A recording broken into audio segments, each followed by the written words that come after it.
É isso aí, salve, salve, gente boa, seja bem-vindo, muito bem-vindo ao canal. Nesse vídeo a gente vai falar a respeito do seguinte, querido. Deus ainda está no trono. Acredite, vem comigo até o final, sai daí não.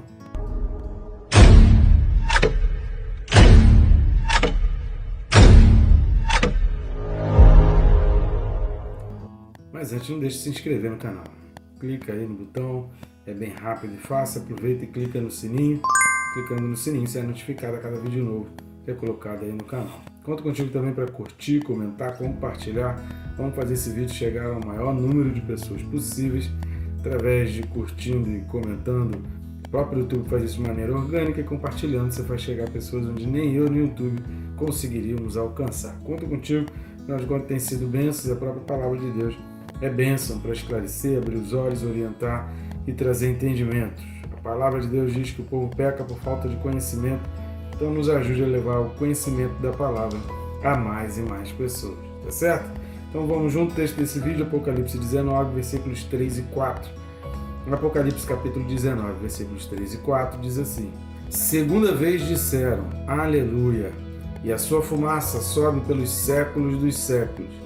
Os 24 anciãos, os 4 seres viventes, prostraram-se e adoraram a Deus que se acha sentado no trono, dizendo Amém, Aleluia. Glória a Deus, né, querido? Então aqui faz parte dentro do cântico, dentro do júbilo do céu. Capítulo 19, só relembrando aí, se você não assistiu os vídeos, assista.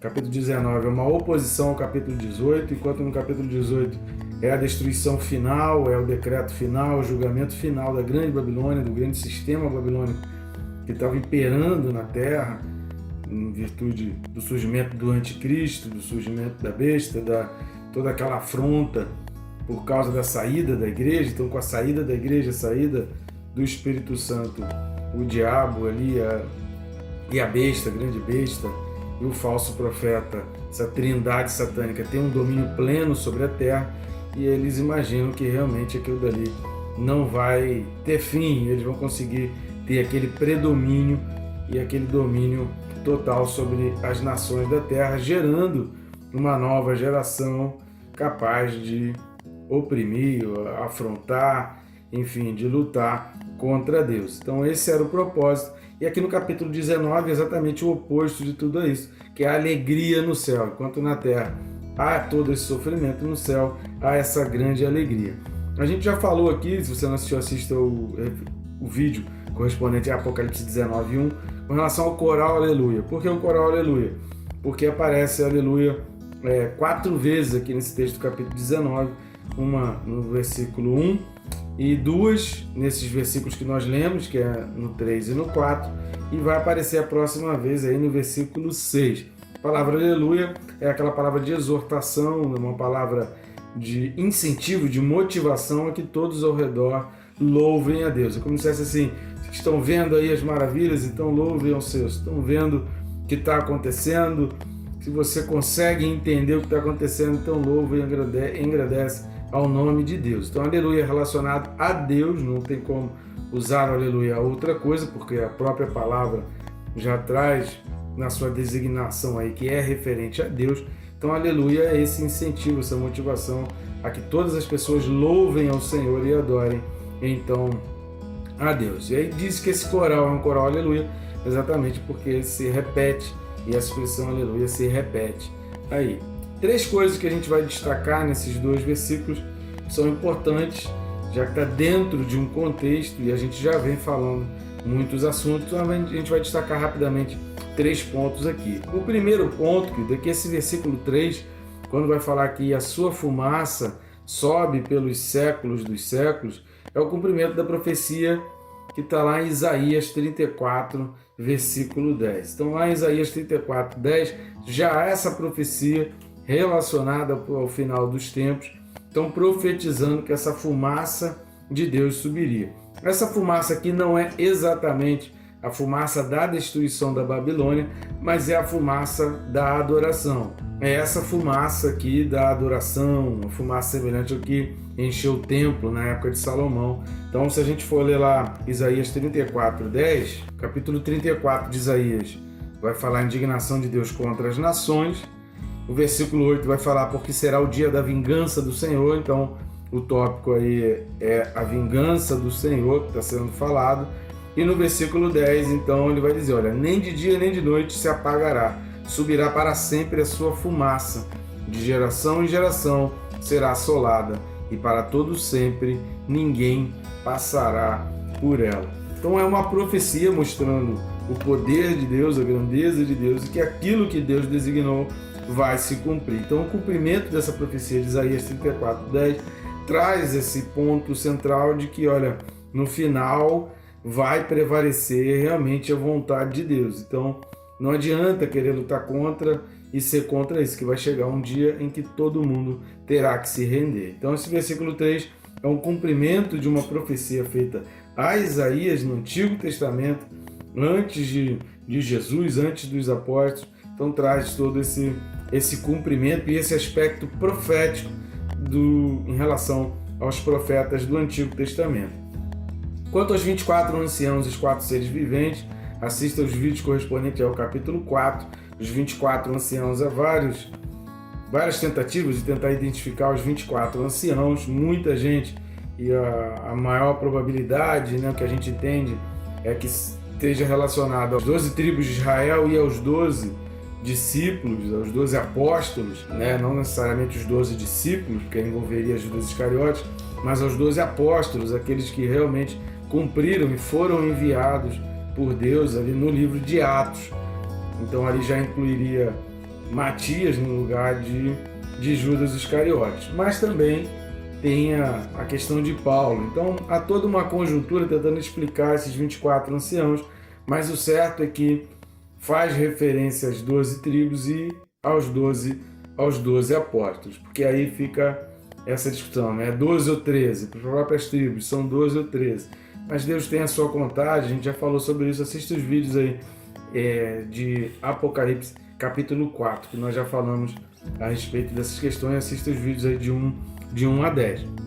O fato é que eles estão presentes e eles fazem parte, e esses 24 anciãos, eles traduzem a sabedoria de Deus, eles mostram ali a sabedoria de Deus. Essa expressão anciãos, tanto no Antigo Testamento quanto no Novo Testamento, simboliza sabedoria, simboliza que com a idade, com o tempo, vem a sabedoria, vem a tomada de decisão correta. Então, quando está falando os 24 anciãos, independente das discussões de quem são esses 24 anciãos, o que a gente precisa entender aqui nesse texto é que as decisões tomadas, elas estão corretas. E vai dizer que esses 24 anciãos aqui e os 4 seres viventes, que são muito semelhantes aos seres viventes lá de Ezequiel e também, né, dos querubins e serafins de Isaías 6. Então vai dizer que tanto os 24 anciãos quanto os 4 seres viventes, eles se prostram diante de Deus. E aqui é o segundo ponto que a gente vai destacar. A grande Babilônia, ela tenta afrontar a Deus, ela tenta fazer uma oposição a Deus.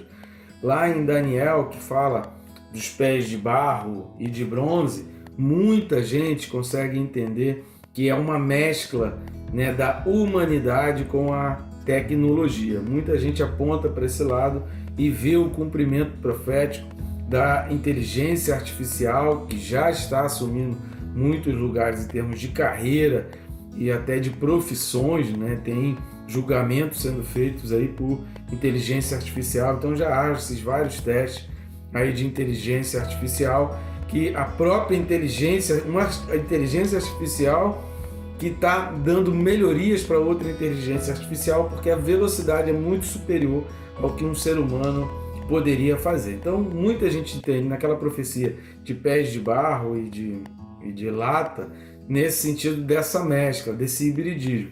Uma vez que o próprio texto lá de Noé, quando Deus menciona Noé, lá em Gênesis capítulo 6, que fala que Noé era íntegro, a palavra hebraica ali traduz esse sentido de um ser que não era híbrido. Então, muita gente aponta que o povo na época de Noé, porque a Bíblia diz que no final dos tempos seria como era no tempo de Noé.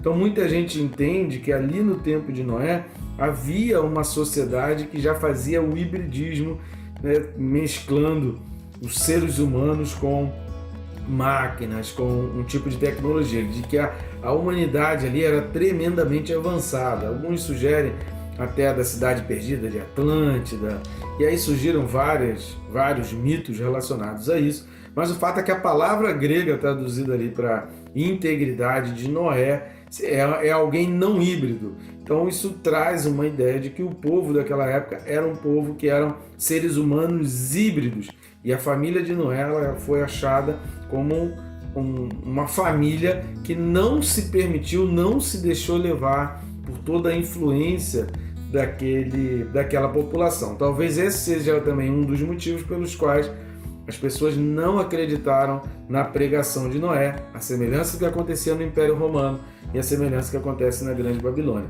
Uma coisa que a gente precisa entender, querido, é que todo o sistema ideológico romano, ele nunca acabou. Houve um estanque, houve uma ruptura, houve um tempo aí no mundo onde as coisas, desde o ano 70, na destruição do templo, na dispersão do povo de Israel, até 1948, quando Israel volta para o seu lugar, muita profecia ficou sem sentido, porque será que Israel acabou de vez? Será que é realmente o fim da nação de Israel? Será que não vai haver nação de Israel? Então a Bíblia ficou um pouco sem sentido. Muitas profecias não tinham muito sentido, porque muita gente achava que era o fim de Israel e que dessa vez não tinha mais jeito, o povo de Israel não tinha mais solução. Então, durante esse período, trouxe a impressão de que aquele sistema ideológico, político e econômico de Roma tinha se acabado. Mas a Bíblia vai relacionar, e a gente já falou também sobre isso, principalmente no capítulo 13 de Apocalipse, e no capítulo 18 também, 17 e 18, que o sistema babilônico nada mais é que uma extensão do sistema romano, em termos ideológicos, políticos e econômicos, em termos também da perseguição aos cristãos. Então essa adoração vai demonstrar o reconhecimento de Deus acima de todas as coisas, porque o sistema babilônico queria fazer oposição, queria fazer uma afronta, queria fazer um confronto a Deus. Então essa prostração aqui dos 24 anciãos, que eu já falei que traduz a ideia da sabedoria, a ideia de que realmente eu atingi uma experiência sobre refletir, cheguei a uma conclusão sábia. E a conclusão sábia é reconhecer a Deus como Senhor e prostrar-se diante dele. Então, se você quer se considerar sábio, quanto mais sábio você se considera, mais você precisa se prostrar, porque a sabedoria para Deus é reconhecer o poder de Deus e reconhecer que Ele é soberano. A Grande Babilônia não reconheceu isso e pagou um preço muito caro pela falta de conhecimento, pela falta de sabedoria e por não se prostrar diante do Senhor. Então essa prostração aqui, esse ato de se prostrar, ele traduz muito mais do que uma simples atitude de adoração a Deus. Isso reflete a sabedoria, o reconhecimento de que Deus está no governo de tudo e que Ele não perdeu o controle, que é exatamente o terceiro ponto, e vai falar que eles se prostraram diante de Deus, que se acha sentado no trono. Querido, Deus não perdeu a calma. Todas as coisas, todos os flagelos, todos os selos, todas as catástrofes, tudo que veio sobre a terra, não fez Deus se desesperar, caminhar de um lado para o outro, não fez Deus, e agora o que eu faço? Deus está sentadinho no trono. Isso traz para nós essa ideia, tudo está no controle de Deus. A igreja vai ser levada, a igreja vai ser arrebatada, nós já falamos sobre isso aí no capítulo 7 de Apocalipse, assista os vídeos aí dos capítulos 6 a 8 de Apocalipse. A igreja vai ser arrebatada, a igreja vai ser levada, a perseguição vai ser alta, vai acontecer, mas Deus não perdeu o controle de nada. Grandes tragédias vão vir sobre a terra, mas Deus está no controle. A gente viu aqui, a gente falou várias vezes de que o ser humano está buscando isso, o ser humano está pedindo, o ser humano está ansiando pelo anticristo, o ser humano está desejoso demais pela marca da besta, querido. Já está surgindo World Coins, são moedas. Não pense que essa coisa da agenda ESG, da agenda ONU 2030, da COP 2028, de toda essa pressão de sustentabilidade, querido, não tem nada a ver com preservação de meio ambiente, com melhoria do mundo.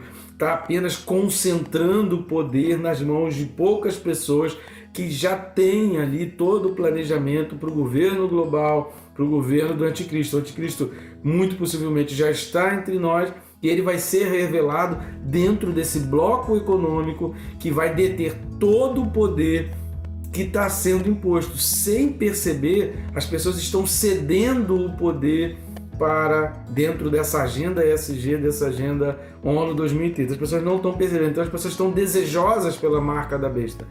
Se você parar para prestar atenção, por exemplo, eu posso falar da minha vida.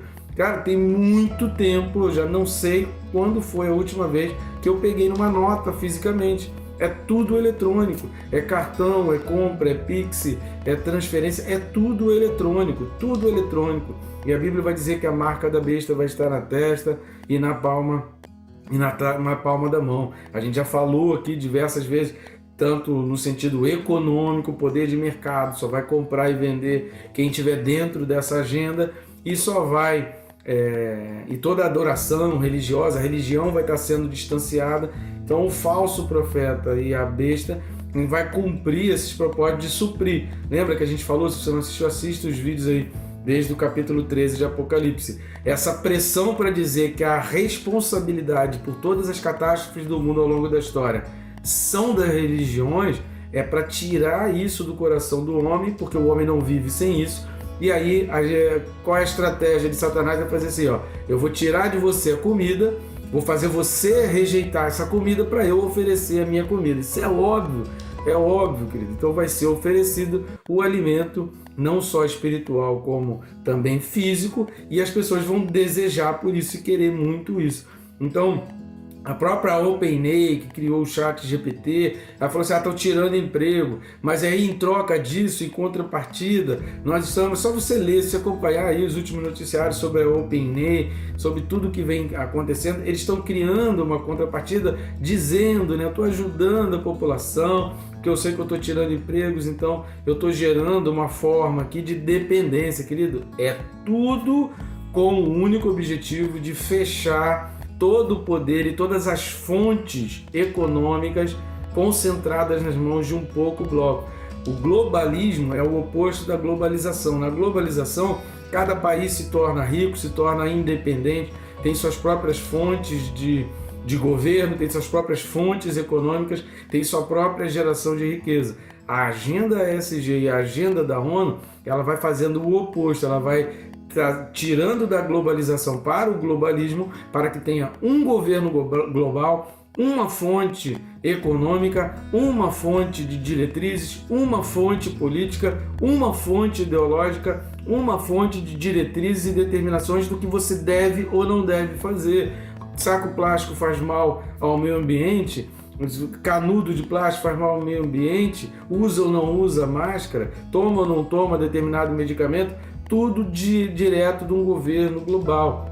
Muitas determinações que aconteceram na pandemia já tinham sido traçadas em 2015, a coisa já estava sendo planejada antes. Então, tudo na direção de um governo global, para que tenha um único bloco. Lembra que a gente falou dos 10 reis que iriam surgir, do 5º rei que iria surgir? Se você não assistiu, assista aí os capítulos 17 e 18, os vídeos que estão aí no canal de Apocalipse e todas as profecias relacionadas ali em Daniel e Ezequiel. Diante disso tudo, Deus não perdeu o controle. O ser humano está caminhando em direção à destruição a passos largos, em direção à sua destruição por se afastar de Deus. Não por causa do meio ambiente, não por causa da água, do sol, do ozônio, não por causa disso tudo, mas por se afastar de Deus, por estar longe de Deus e querer viver a sua própria vida. O número da besta é o quê? 666.